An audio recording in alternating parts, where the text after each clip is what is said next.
Hurricane Erin is a Category 2 storm, but the eastern seaboard is still bracing for the impact. CTV's Scott Hurst joins us live with the details. Scott, where is Hurricane Erin this morning?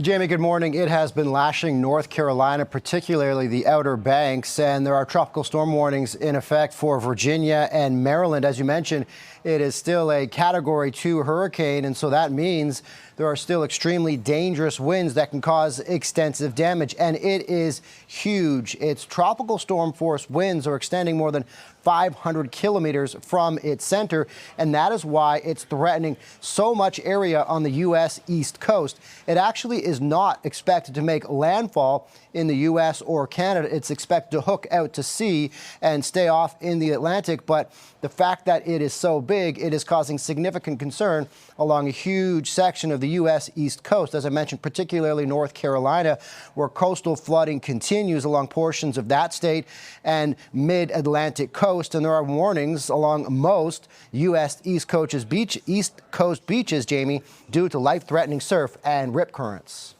Yeah, Atlantic coast, what potential impacts could it have here in Atlantic Canada? Yeah, so here is a unique statement. Wildfire officials in the Atlantic provinces are now having to track a hurricane, not something you talk about or hear about every day, but gale force winds are possible along the coast of Nova Scotia on Friday and the Avalon Peninsula of Newfoundland on Saturday.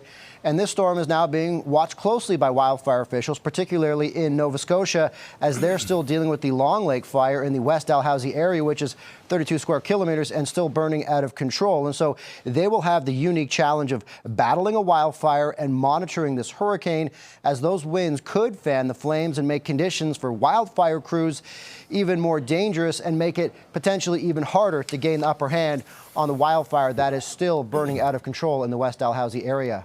That's CTV's Scott Hurst. Thanks for that report. Thanks, Jamie.